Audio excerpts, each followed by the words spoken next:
Hello everyone, good morning दोस्तों। जोहार। आज का क्लास है हमारा कंप्यूटर से, और कंप्यूटर में हमारा टॉपिक है आज का input and output devices. Input और आउटपुट डिवाइसेस से बहुत सारा प्रश्न बनता है। कोई भी कॉम्पिटिटिव एग्ज़ाम में एक या दो प्रश्न हमेशा आता ही आता है। तो चलिए, आज का जो मेरा सेशन होने जा रहा है वो हो रहा है input and output devices from computer, जो कि जेएसएससी सीजीएल जेएसएससी की जो भी एग्ज़ाम हो, लेकिन मुख्य रूप से अभी जो आने वाली एग्ज़ाम है उसके पॉइंट ऑफ व्यू से बहुत ही इम्पोर्टेंट हो जाता है। चाहे जेएसएससी की जो भी अपकमिंग एग्ज़ाम होने वाली है, जेपीएससी या किसी भी कॉम्पिटिटिव एग्ज़ाम में इनपुट एंड आउटपुट डिवाइसेस से क्वेश्चन देखने का पैटर्न हमेशा रहा है। तो चलिए स्टार्ट करते हैं, और आज का जो पहला प्रश्न है उसको देखते हैं। कीवर्टी। देखिए, पहला प्रश्न क्या है। कीवर्टी कीबोर्ड में कुल कितनी कुंजी होती है? यानी कि जो कीबोर्ड है उसमें टोटल कीवर्टी कीबोर्ड में, ठीक है, उसमें कितना टोटल कुंजी है, जो की है उसकी संख्या होती है। तो ऑप्शन देखिए, 108, 106, 104, 105।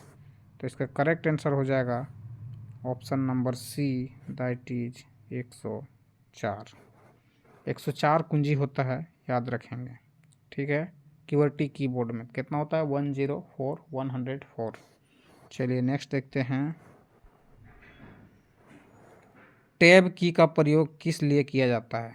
जो कीबोर्ड में टैब की रहता है उसका प्रयोग किस लिए किया जाता है वो पूछा जा रहा है। तो देखिए, कर्सर को स्क्रीन पर चलने के लिए, पैराग्राफ इंटेंट करने के लिए, कर्सर को स्क्रीन पर नीचे ले जाने के लिए, और डी में ए और बी दोनों।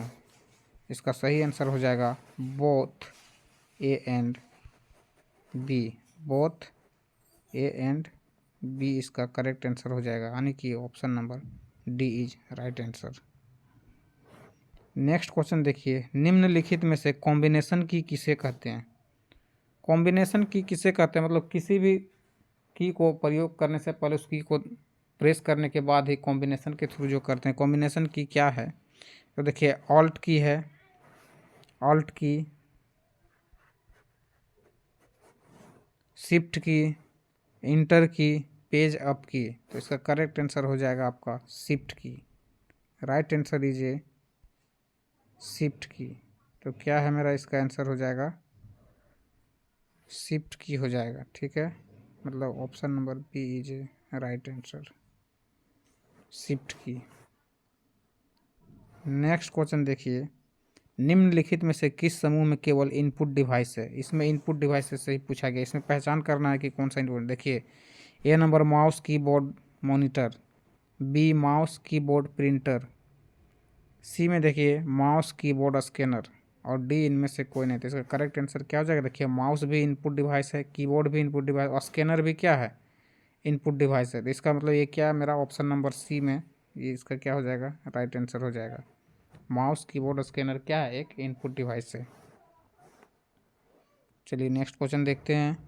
निम्न में से टॉगल की किसे कहते हैं? टॉगल की किसे कहते हैं?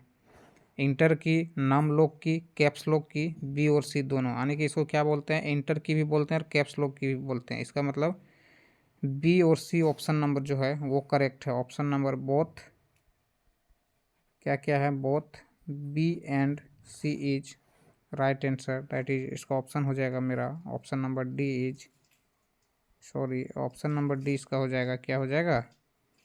राइट आंसर हो जाएगा। क्या हो जाएगा? Option number B,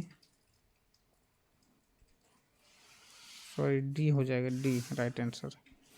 next question देखिए, यूएसबी। यूएसबी का प्रयोग किस लिए किया जाता है? यूएसबी का प्रयोग किस लिए किया जाता है या होता है? तो स्टोरेज डिवाइस के रूप में, प्रोसेसर के रूप में, पोर्ट टाइम, सीरियल बस स्टैंडर्ड। तो इसका आंसर क्या हो जाएगा? सही आंसर हो जाएगा पोर्ट टाइम। मतलब ऑप्शन नंबर सी, पोर्ट टाइम के लिए किया जाता है ये, port time. Correct answer is ये हो जाएगा। चलिए नेक्स्ट क्वेश्चन देखते हैं। निम्न में कौन सा क्रसर कंट्रोल की नहीं है? Home and page move page down कौन सा ऐसा है जो क्रसर कंट्रोल की नहीं है? तो इसका करेक्ट आंसर हो जाएगा option number B, page move. Page move क्या है आपका? क्रसर कंट्रोल की नहीं है। नेक्स्ट क्वेश्चन देखिए, अधिकांश प्रोडक्ट्स पर बने प्रिंटेड लाइनों के पैटर्न को क्या कहते हैं? जितना भी हम लोग सामान खरीदते हैं मार्केट में, उसमें कुछ ना कुछ रहता है, प्रिंटेड लाइन रहता है, उसमें लाइन खींचा हुआ रहता है, आप देखिएगा ध्यान से। तो उसको क्या बोलते हैं? देखिए, प्राइसेस बोलते हैं, OCR बोलते हैं, स्कैनर्स बोलते हैं, बार कोड बोलते हैं। तो इसमें हमेशा क्या चीज़ लगा रहता है? ये हमेशा बार कोड लगा रहता है, ठीक है। इसका करेक्ट आंसर हो जाएगा option number D, bar code. देखिएगा ध्यान से, उसमें क्या रहता है? बार कोड जो लाइनिंग रहता है वो इस टाइप से रहता है। क्या रहता है? बार कोड रहता है, या फिर हॉरिजॉन्टल या वर्टिकल देखने को मिलता है। कोई भी नए नए प्रोजेक्ट जब हम लोग खरीदते हैं तो इस टाइप का लाइन रहता है। नेक्स्ट क्वेश्चन देखिए, निम्नलिखित में कौन सी पॉइंटिंग डिवाइस नहीं है? पॉइंटिंग डिवाइस, इसमें पूछा कि कौन सी पॉइंटिंग डिवाइस नहीं है। देखिए, माउस है ऑप्शन में, ट्रैक बॉल है, लाइट पेन है, टच स्क्रीन है। ये सारे चीज़ क्या है? आपका पॉइंटिंग डिवाइस है, ठीक है। क्या है आपका? पॉइंटिंग डिवाइस है, पॉइंटिंग डिवाइस है। लेकिन इसका जो करेक्ट आंसर हो जाएगा वो क्या हो जाएगा? Bar code reader. Bar code reader क्या है? वो हमारा पॉइंटिंग डिवाइस नहीं है। तो क्वेश्चन क्या पूछा है मेरा कि निम्नलिखित में कौन सी पॉइंटिंग डिवाइस नहीं? तो करेक्ट आंसर हो जाएगा ऑप्शन नंबर ई, बार कोड। क्या हो जाएगा? Bar code reader, bar code reader हो जाएगा, बार कोड रीडर। चलिए, इसका आंसर क्या हो गया मेरा? Option number C. नेक्स्ट देखते हैं, स्कैनर निम्नलिखित में किस चीज़ को स्कैन करता है? हम लोग बार बार कोई भी चीज़ को स्कैन कराते हैं, फोटो, सिग्नेचर, हर चीज़ का स्कैन करते हैं। तो रियल में आखिरकार जो स्कैनर है वो किस चीज़ को स्कैन करता है? पिक्चर को, टेक्स्ट को, और पिक्चर और टेक्स्ट दोनों को, या इनमें से कोई नहीं? तो देखिए, हमेशा ध्यान रखिएगा, आपका स्कैनर जो है ना, स्कैनर टेक्स्ट और पिक्चर दोनों को स्कैन करता है। मतलब जो चीज़ उसमें पिक्चर रहता है, छवि रहता है उसको, और जो लिखा हुआ टेक्स्ट रहता है, दोनों को क्या करता है? स्कैन करता है। इसका करेक्ट आंसर क्या हो जाएगा? Option number C is right answer, both text and, क्या हो जाएगा? Both text and picture. क्या हो जाएगा? पिक्चर। तो करेक्ट आंसर हो जाएगा ऑप्शन नंबर सी, पिक्चर और टेक्स्ट दोनों को। नेक्स्ट क्वेश्चन देखिए, स्पीकर को CPU से जोड़ने के लिए किस डिवाइस का प्रयोग करते हैं? जो स्पीकर रहता है उसको CPU से जोड़ने के लिए किस डिवाइस का प्रयोग करते हैं? Sound driver, sound character, sound card, इनमें से कोई नहीं। तो करेक्ट आंसर क्या हो जाएगा? जब CPU को साउंड स्पीकर जब हम लगाते हैं तो उसमें क्या लगाते हैं? साउंड कार्ड लगाते हैं। Option number C is right answer. Next question देखिए, MICR में C का पूर्ण रूप क्या है? बहुत ही इंपॉर्टेंट है, बहुत बार पूछा गया है ये वाला क्वेश्चन जो है। MICR में C किस चीज़ के लिए स्टैंड करता है वो चीज़ पता। देखिए, कोड, कलर, कंप्यूटर, कैरेक्टर। तो इसका करेक्ट आंसर क्या हो जाएगा? कैरेक्टर के लिए C जो है, C4 क्या हो जाता है वहाँ पे? कैरेक्टर। कैरेक्टर याद रखेंगे, ठीक है, कैरेक्टर के लिए। नेक्स्ट देखिए, निम्नलिखित में से अस्थायी आउटपुट डिस्प्ले कौन सा है? अस्थायी आउटपुट डिवाइसेस पूछा है, ठीक है। तो projector, printer, scanner, video camera. तो अस्थायी क्या है? प्रिंटर आपका क्या है? आपका अस्थायी है, स्कैनर भी है, वीडियो कैमरा। तो अस्थायी में क्या हो जाएगा? प्रोजेक्टर हो जाएगा। मतलब ऑप्शन नंबर ए हो जाएगा, प्रोजेक्टर। प्रोजेक्टर हो जाएगा इसका करेक्ट आंसर, आने की option number A is right answer. Next question देखिए, एक सिंगल USB पोर्ट से कितने डिवाइसेस कनेक्ट कर सकते हैं? बोला गया कि एक सिंगल USB से कितने डिवाइस को हम लोग कनेक्ट कर सकते हैं? एक सिंगल USB से हम लोग कितने USB को डिवाइसेस को कनेक्ट कर सकते हैं? तो इसका करेक्ट आंसर हो जाएगा 127। कितना कर सकते हैं हम लोग? 127, यानी कि 127 जो है डिवाइस को हम लोग कनेक्ट कर सकते हैं एक सिंगल USB पोर्ट से। तो याद रखें, कितना कर सकते हैं? 127 एक सिंगल USB पोर्ट से हम लोग डिवाइसेस को कनेक्ट कर सकते हैं। नेक्स्ट क्वेश्चन देखिए, OCR को क्या कहते हैं? OCR का डायरेक्टली उसका मतलब है कि पूर्ण रूप क्या है? OCR का फुल फॉर्म क्या है? तो इसका करेक्ट आंसर क्या हो जाएगा मेरा? देखिए, intelligent character recognition, optical character reason, optical mark reader OCR। तो इसका करेक्ट आंसर क्या हो जाएगा? Optical character recognition. इसका सही आंसर हो जाएगा आपका ऑप्टिकल मार्क रीडर नहीं बल्कि ऑप्टिकल कैरेक्टर रीजन। यहाँ पे ऑप्टिकल मार्क रीडर, यहाँ पे ऑप्शन गलत है, तो इसका सही आंसर क्या हो जाएगा? ऑप्टिकल, ये होता इंटेलिजेंट नहीं होगा, इंटेलिजेंट की जगह पे ऑप्टिकल कैरेक्टर रिकग्निशन हो जाएगा, रिकॉग्निशन हो जाएगा। ठीक है, तो इसका मतलब हो जाएगा यहाँ पे ऑप्शन थोड़ा ये गलत है, इसके जगह पे ऑप्टिकल हो जाएगा। इसका मतलब option A he right answer होगा, लेकिन थोड़ा सा मिस्ड है, उसको देख लीजिए, ऑप्टिकल कैरेक्टर रिकॉग्निशन।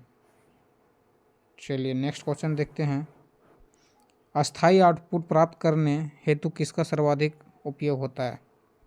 अस्थायी आउटपुट प्राप्त करने हेतु किसका सर्वाधिक उपयोग होता है? Printer, light pen, scanner, keyboard. तो करेक्ट आंसर हो जाएगा ए नंबर, हो जाएगा आपका प्रिंटर। क्या हो जाएगा? प्रिंटर। अस्थायी आउटपुट प्राप्त करने के लिए प्रिंटर का हम लोग प्रयोग करते हैं, सर्वाधिक उपयोग होता है। तो करेक्ट आंसर हो जाएगा ऑप्शन नंबर ए। नेक्स्ट देखिए, इलेक्ट्रोमैग्नेटिक प्रिंटर की गति क्या है? इलेक्ट्रोमैग्नेटिक प्रिंटर की गति है, स्पीड पूछा है आपका कि इसका स्पीड क्या होता है इलेक्ट्रोमैग्नेटिक प्रिंटर की। तो 20,000 LPM, 290 PPM, 400 CPM, 300 CPM। तो इसका करेक्ट आंसर हो जाएगा ऑप्शन नंबर ए 20,000 क्या हो जाएगा? LPM। करेक्ट आंसर हो जाएगा आपका ऑप्शन नंबर ए। नेक्स्ट देखिए, किसी मॉनिटर का रिफ्रेश रेट किस इकाई से मापते हैं? जो कोई भी मॉनिटर होता है उसका रिफ्रेश रेट क्या होता है, किससे नापते हैं, वो चीज़ पूछा है। तो रिफ्रेश रेट किससे मापते हैं हम लोग? हर्ज में, DPI में, RPM में, CPI में। तो इसका क्या हो जाएगा? हम लोग किसी भी मॉनिटर का ये नापते हैं तो हम लोग हर्ज पे नापते हैं। ठीक है, HZ। तो इसका करेक्ट आंसर क्या हो जाएगा? Option number A is right answer. ठीक है, मतलब हर्ज में मापते हैं। तो ये जितना था दोस्तों इम्पोर्टेंट क्वेश्चन था हमारा output and input devices. Computer का बहुत ही इम्पोर्टेंट टॉपिक है, इसको ध्यान से देखिएगा और याद करने का कोशिश कीजिएगा। यदि याद नहीं होता है तो एक बार दोबारा इस वीडियो को देख लीजिएगा, आपके दिमाग में ये चीज़ छप जाएगा और बैठ जाएगा। उम्मीद करते हैं आप लोगों को वीडियो अच्छा लगा होगा, समझ में आया होगा सेशन। यदि समझ में आ रहा है तो सेशन को सब्सक्राइब कीजिएगा, चैनल को सब्सक्राइब कीजिएगा, वीडियो को शेयर कर दीजिएगा और लाइक कीजिएगा, ताकि मुझे और वीडियो बनाने के लिए मोटिवेशन मिलता है उससे, और बनाने में थोड़ा मोटिवेट होते हैं तो अच्छा लगता है। और जितने भी इंफॉर्मेटिव आपका न्यूज़ है जॉब रिलेटेड, वो मैं सब इस पे इस सेशन पे अपलोड करता हूँ। तो चलिए दोस्तों, जय हिंद, जोहार। आज का सेशन यहीं समाप्त करते हैं।